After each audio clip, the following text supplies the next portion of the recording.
How's it going, everyone? Alex with Jeeps Limited here. So we are starting part 2 of our saga on my Falcon 3.3 adjustable shocks. In the first episode, I put the spacers on them to see if I could get some more travel and utilize more of the compression. Put the spacers on there. As I did that, I kind of realized that 3 out of my 4 shocks are blown almost completely. So what I've done since then, I've contacted Falcon, and they're going to be repairing all 4 of them under warranty, or hopefully I have to take them off, box them up, ship them out there, and then they're going to determine if it's a warranty repair or not, which it should be. The shafts are straight. There's no real damage on them. There's no paint overspray on the shafts or nothing like that. So it should be a warranty fix, but that's what we're going to be working on today. We're just going to be pulling them off. I'll kind of have a better way of showing you guys what they're doing. And then I've just got to box them up and mail them out. So to get started, we're just going to be pulling them off. So I'm going to start with the fronts because it's easier to show you guys what's going on. And then for the backs, I'll probably just speed through them because it's hard to record under a car anyway. So anyways, that's episode 2 of our multi-part saga about shocks. So hope you guys enjoy, and thank you for watching. Okay, so there's not a whole lot of room in my garage, and I could move this outside. I'm just not doing that. I don't feel like moving my truck, so bear with me here. I'm going to take the upper mount off first. I'd also like to point out I'm starting with the only shock that's not trashed for whatever reason. They all got to come off, so it probably doesn't matter, but it's just a goofy thing to do. Anyway, I'm going to take the upper bolt out first, which is a huge pain to get to. And I have to take the inner fender liners out, and I believe you would even need to do that if you have just a stock plastic inner fenders. Even if you wanted to struggle around not taking the inner fenders out, I just don't know if you can, to be honest. I might be able to, but it's not worth it. You could take the battery tray out. It'd be a way to avoid that scenario, but taking the battery tray out is also a huge pain.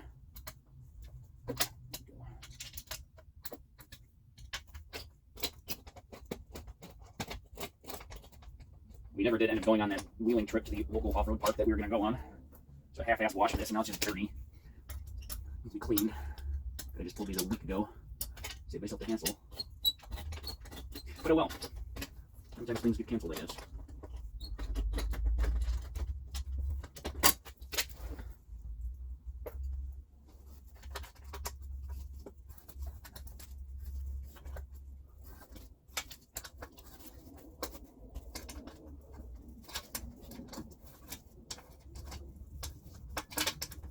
So these are the EAG inner fender wells. They're all aluminum. The only reason why I bought them is because when I put on these plastic fender flares, I knew you could trim the inner plastic wells. However, I didn't know how you were supposed to trim the inner plastic fender wells, so I just over trimmed them, and they just flopped around in the wind. So I needed new inner fender wells. I just didn't look at anyway. And these were the cheapest. All aluminum, because I wanted aluminum, because one thing looks nicer too. When you buy cheap painted metal, you get cheap painted metal, and it just comes off and rusts, so at least these won't rust. This was like $300 for all 4 of them, front and back, so they were about the cheapest aluminum inner fender wells that Amazon had to offer. And yes, I do buy a lot of stuff on Amazon. When you're buying cheap garbage, you might as well buy from the cheapest place with free delivery. This was not really one of those items I felt the need to put or spend a lot of money on. I did have to trim them quite a bit to get these shocks in here too. Jesus Christ.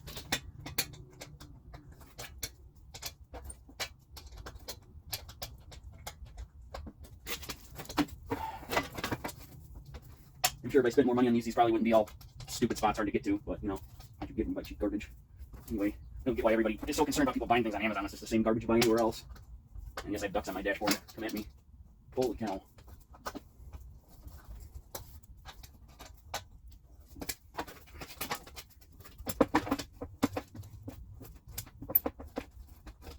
Okay, well, that was a hassle. Yeah, so the nut you need to get to, this is actually still going to suck even with the battery tray. And like, gee, tell me why you couldn't do something better than this. That's the stuff that just kind of frustrates. This isn't even tight. Don't tell Falcon that. Doesn't matter. It's the only one that's not blown. But you can't hardly get, you also have to get an Allen key on the top of this. To be honest, I don't know. We might have to take the battery tray out. I mean, these are just such a disaster to try and get to. They could have done something to make the shocks on this car easier, in my opinion. To get a wrench for that.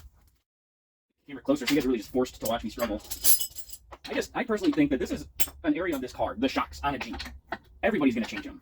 Why not just make it easier? This is a 3/4, but it's not. This is a 3/4 inch wrench, but this nut is not 3/4. But we're just going to use it anyway. We did totally thought of things like that. I suppose if you did start with the bottom, as you loosen this, it would start to get lower and might become easier to do. I don't believe it's spinning the top. It looks like it's coming off, but now it's got real tight.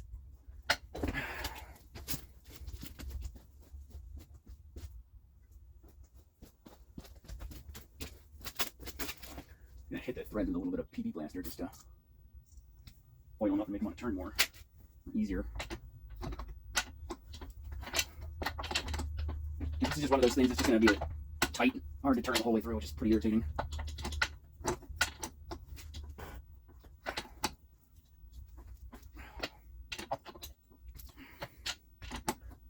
Inching its way along.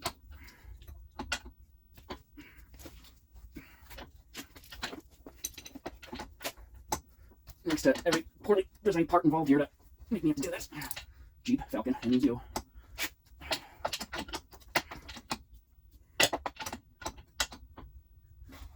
Like, can anybody explain to me why that's so tight and hard to get off? The only way to put anything under the ratchets that's bigger than this wrench would be to take the battery tray out, which is like, to take the battery tray out, the battery tray back in is probably an additional 30 or 40 minutes of work for me. Because I've done it several times. So I'm efficient at it, and if you have to take the battery tray out, it's kind of a pain. So I really wouldn't probably recommend that.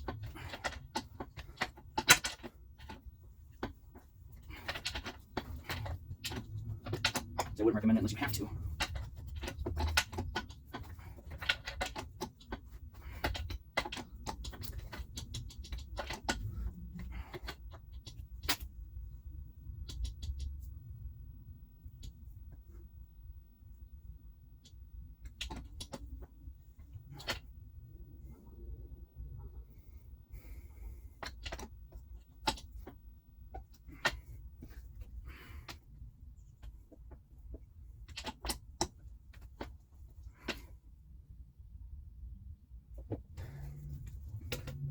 Yeah, it's just spinning the stupid bolt end now.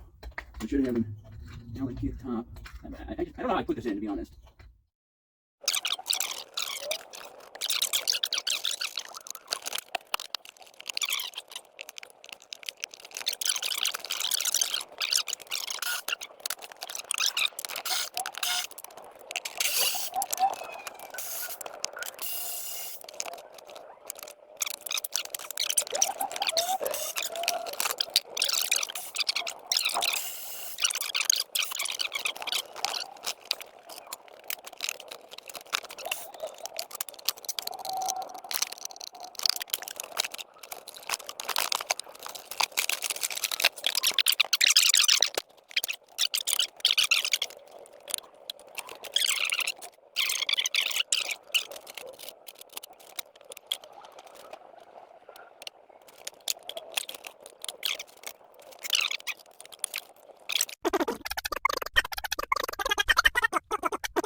I didn't record a whole lot of it because it escalated out of hand pretty quickly, but I got the first shock off, the only one that wasn't blown, which is cool. I had to take out half the fucking engine compartment, it feels like.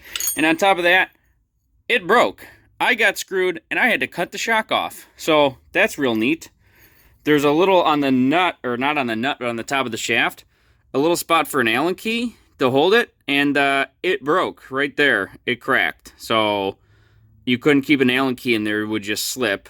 And if you just pound a bigger Allen key in there, it just spreads itself open. So yeah, I cut it off. So that's neat. I'm really glad I had to do that. Definitely going to be calling TeraFlex about that. But anyway, I'm going to move on to the other three. And hopefully they come off a little bit easier, because that was a disaster, and I'm really just pretty irritated that I just had to cut my $500 shock off my car. But, yeah, so I'm going to move on to the next three. So, here we go. I'm going to try recording this side in hopes that it just doesn't suck so bad. But we'll see. Pretty much a rinse and repeat of the last side, except for hopefully it won't involve me just cutting the shock off my car, but, you know, something tells me. I do remember about this time last year, when I was tearing the motor apart for like the second time, I had the battery tray off and I was looking at that shock and noticed it was loose and tried to tighten it, and it wouldn't tighten. So whatever happened to that nut just kind of fused itself on there. Cool. Gonna ruin my day. I don't know why. Maybe I try too hard. I just feel like I actually buy what I think is going to be nice quality stuff for the most part, and then it just ends up being junk. I don't know. I tried to just do like what would make sense, like try and buy everything one time try and buy stuff that should be quality. Try and buy stuff from a reputable company. I mean, TeraFlex isn't the best by any means, but it really should be blowing shock very easily. See, this one you at least have some room. You know, I got these magnet lights too, and there's just literally never a spot to magnet it to. All this metal, and you just can't find a spot that works. I'm gonna TV blast this.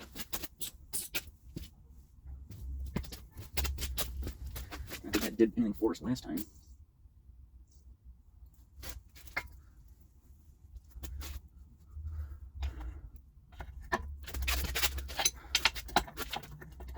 You know what, that's super loose.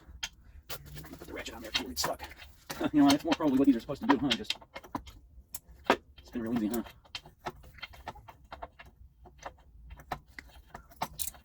Maybe I'll just send the other one back to TeraFlex for a warranty. Like, I don't know what happened. I don't know, it's just frustrating that I have to do this in the first place. Like I said, these were TeraFlexes, and Falcon is not the nicest brand out there by any means, but they make good products, and for the price point of these, and the way they advertise them, they shouldn't be blown like that. Like, that's the whole point of a reservoir. It's supposed to have, well, maybe I'm wrong. It's supposed to have more fluid in it to keep it cool, and it's supposed to have more room for the fluid to move to, from my understanding, to avoid blowing out the seals. It doesn't seem to have worked here. Because this one here, from taking off, is just completely blown. You know, part of me wishes I just sent back 3 of them now and didn't have to even mess with that one, but was I supposed to expect that? They agreed to warranty all 4 of them, because I'm sure that one that wasn't blown is probably pretty shortly behind the rest of them. Yeah, that's irritating, because that one just came pretty much right off as it's supposed to. Air filter's oddly dirty. A lot of oil in the air intake too, which is really not right. Yeah, that just came right off like it's supposed to. That's neat.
All right, I got the second passenger one out, which just pretty much fell right out like it should.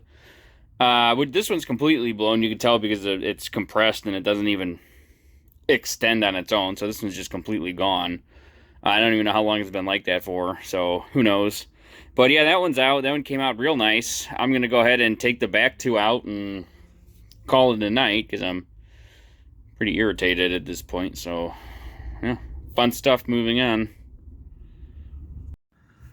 So as a reiteration of why I'm doing this, this shock here is leaking so badly it's got drips of oil on it. It's actually puddling on the floor.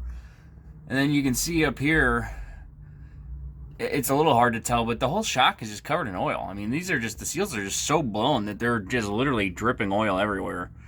This one on this side right now isn't dripping. It was a couple weeks ago, but it's still oily at the top. I mean, these are just completely shot. I don't really understand how they could be that bad, but yeah, that's why we're replacing them. And I really hope that Falcon goes ahead and just warranties all 4 of them and honors a warranty, but we'll see what they say. Gonna get these pulled.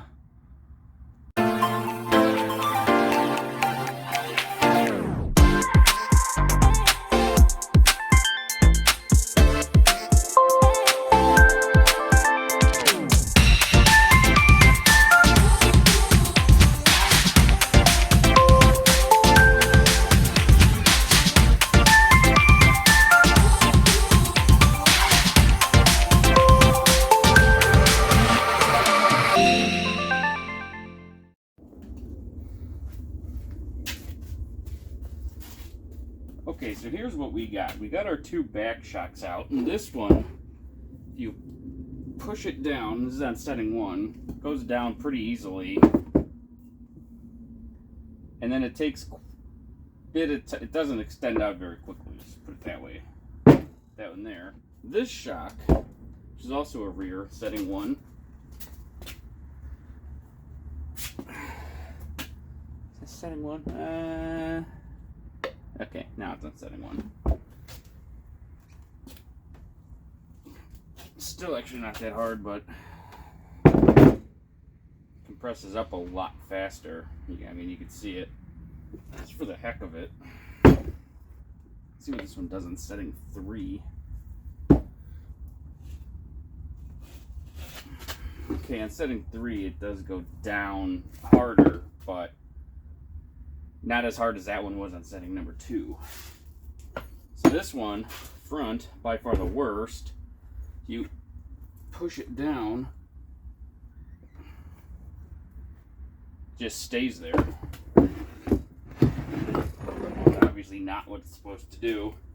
This one, the only one that's not blown,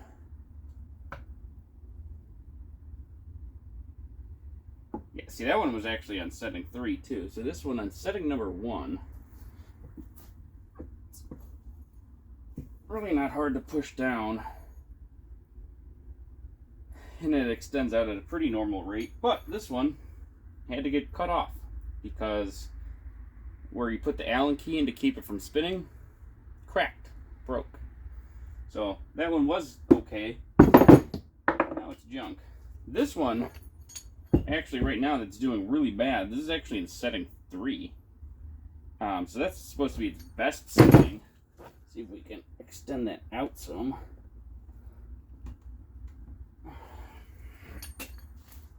That's setting number 1, see what it does. Oh yeah.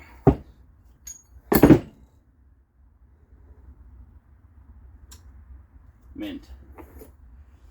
That one's shot.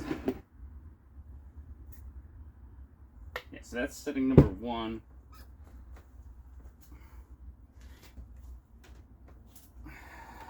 That one extends decently though.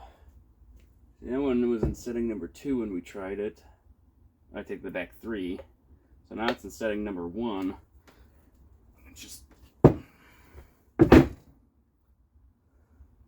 it's kind of still there, but hardly. So yeah, that's what you get after 2 years of use. This set of Falcon 3.3 adjustable piggyback shocks. None of these are really in good shape anymore. These back 2 are kind of doing it. This one's kind of getting it. That one's completely junked. I mean, this one's not moving at all. I've had these about 2 years. Less than 10,000 miles. I don't really, yeah, I get on it. I mean, I'll give it some power, some throttle on the dunes, but this should be able to handle the dunes. This is a big shock. But apparently they cannot. So I'm going to get these boxed up, sent out to TeraFlex. I have to pay the shipping there. Once they're there, they will determine if this is actually a warranty, which I don't see how it couldn't. The only one they're probably going to fight me on is the one I had to cut off. But if their shit didn't break in the first place, I wouldn't have this problem. So we'll see what they say. I don't know.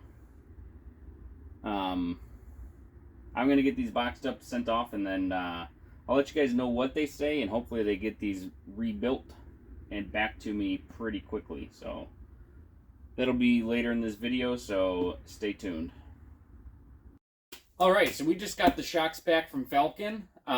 It took about almost 3 weeks, but from the time I shipped them, to them receiving them, to repairing them, to shipping them and receiving them again, which is not too bad given they went from Chicago to Utah and then back. I'm curious to see what they did with them. You know, if you guys remember the fronts, the one I had to cut off, I didn't tell them that I cut it off.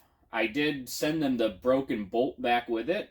They didn't reach out to me and say, hey, this is damaged, or hey, we aren't warranting this, or nothing. The only communication I had with them is I sent them an email after they received them just saying, hey, you guys have received these by now. What's the ETA and when I'm going to get them back? And they're actually pretty accurate as to the ETA. I got them back a little bit quicker, actually, than I thought I would, which is cool. So I am going to open this first box. They shipped them in 2 boxes. This should be the fronts, I believe, how they have it labeled. Yeah, so these are the fronts. This is what I'm most curious to see. So I'm just going to go ahead and open it, and we'll see what we got here. Hoping to see that they just fixed the one that I cut off, but I don't know. They could have very well rebuilt the shock and just sent me a broken shock back. I have no clue.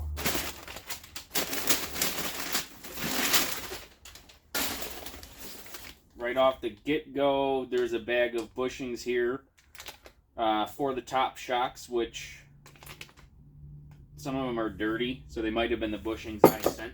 I don't remember if I sent them the bushings or not. But there's a bag of bushings there. So this that I'm holding is actually, if I'm not mistaken, the one that I cut off. And if I'm not, yeah, this should be the one that I cut off, and it has been repaired. They did repair the stud that I cut off, which is cool. Overall, looking at it, I mean, they cleaned them up, they washed them probably, but there's honestly a lot of damage here that I don't believe was there when I sent them, which is a little bit odd too. But I'm not really concerned about, you know, damage on the aluminum bodies. So not really the end of the world.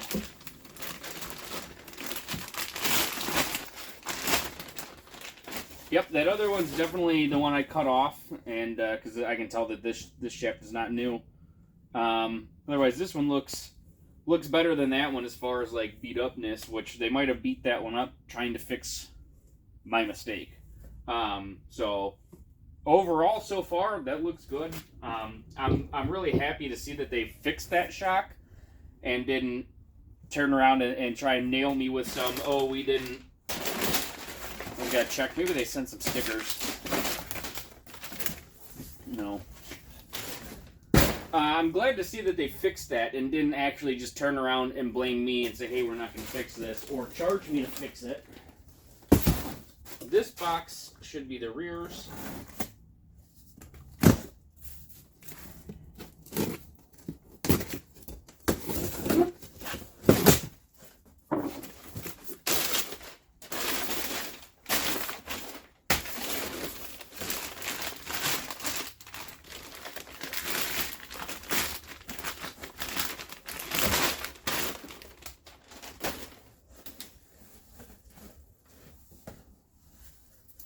These they strapped. The fronts they did not. And something that it looks like they did do, not that it matters, but this little emblem, the little Falcon emblem on, I believe, this shock, because this should be the back left, this had just hit a rock and broke the whole little emblem off, or really damaged it. They put a new one on there, like a whole new little emblem, I can tell, because it's still got the remove before flight little tab on here, which tells me that they're also pretty serious about the shocks. Remove before flight. So we're going to remove that. It's cool to see that they fixed that too. They banded these. I don't know if it was just for packaging purposes, but otherwise this one looks pretty good.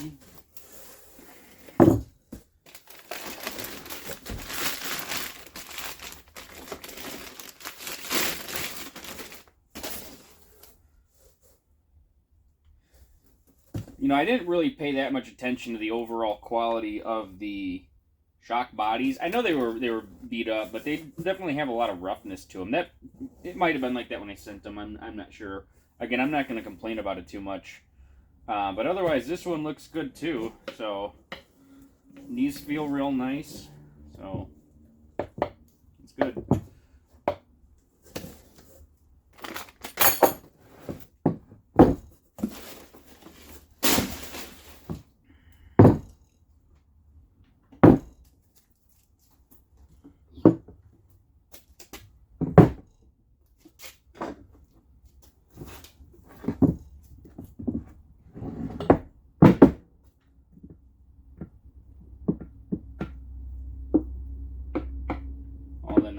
good. So yeah, looks like they got them fixed up. Like I said, I'm glad to see that they repaired that stud. I mean, I guess technically they didn't need to, but they went ahead and did it, which I really appreciate. They did fix a little bit of the cosmetic damage. Like I said, one of these emblems was damaged. They went ahead and put a little bit of pride into what they were doing and replaced that, which is good to see. And then I'm not 100% sure, but even like on the rear shocks here, the tab where it mounts to the frame, these look very, very clean, as if nothing's ever been bolted to them. So they might have even replaced these. Maybe they replaced the bushings even, because these here on the fronts look like they're very, very clean. Looks like they've never been bolted to anything. No rust down or anything that you'd expect from the bolts. So yeah, I'm actually pretty happy. It looks like they did do a nice job rebuilding these. So really pleased with that, and I really appreciate that. I'm going to go ahead and get these bolted up, and I got a trip coming up to the Badlands in a couple of weeks here. It'll be nice. I'll be able to test them out there. Part of what I wanted to do with this whole series was kind of trying to compare the adjustments I made with the shock mounting heights compared to my overall ride quality, which is kind of hard to do at this point since what I was used to was these shocks being blown. So I'm not really going to have a great comparison, but I'm definitely, when I'm at the Badlands, I'm going to be running it through the dunes a bit. I'm going to be flexing it out the best I can, and hopefully overall I will get a comparison of what it was before. At least I should notice a huge improvement in ride quality, I would have to assume, now that they're rebuilt and brand new shocks again. So I'm going to get these bolted up, and I think that'll be it for this little episode. And then next time you guys see me, I will be tearing it up at the Badlands and putting these shocks through their paces once again. One other thing before I bolt this up, I want to show you guys the hardware that they sent, or the bushings that they sent. They did send new locking nuts, which is convenient because I have one of them was trashed. The bushings themselves for the front shocks actually are all new. It's all new rubber. The only thing that they just sent back was the metal parts of the bushing, which they're essentially just washers. There's nothing wrong with them. They actually did send me a new one, probably because I didn't send it back to them. So they did send me a new one, and then these just help hold the shock in place, the front shocks. These are not new, but there's really no reason to replace them. So I just wanted to show you guys that as well. They did send it out with all new bushings and hardware as well, so that's pretty nice. I really am pretty pleased with the way they rebuilt these and got it done for me, so I really do appreciate that.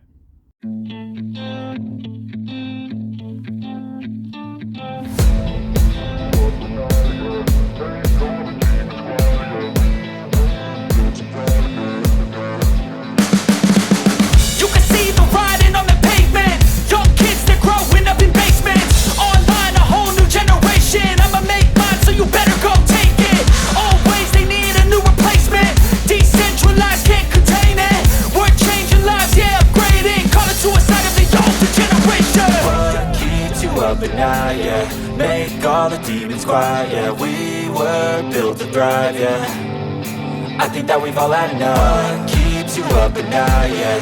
Make all the demons quiet, yeah. We were built to thrive, yeah. I think that we've all had enough. Oh, yeah, I think that we've all had enough. Sick of dealing with the old plan. They know that we're calling them wrong. You got me like, oh yeah, I think that we've all had enough.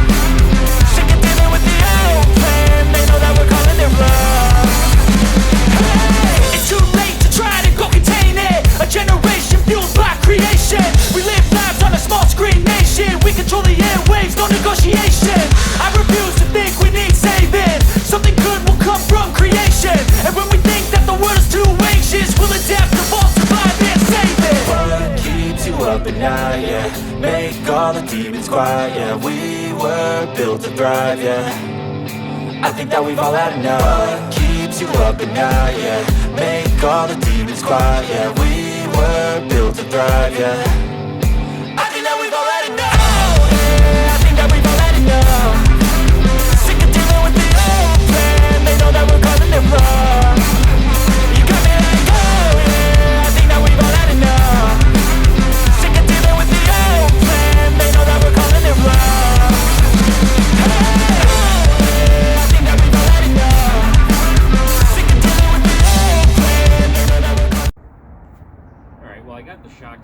up. Per usual, pain in the ass.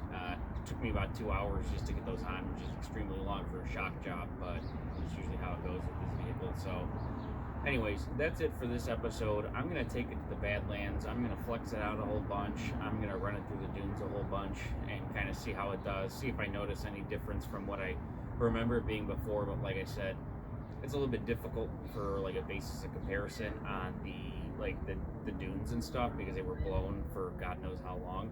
But anyways, I'm going to take it out. I'm going to run it. I'm going to see what it does. And then from there, I'll see if I'm going to move forward with actually cutting off the shock brackets and relocating them, or if I think I might need to do something else, which is a possibility too. I might need to look into my bump stops a little bit.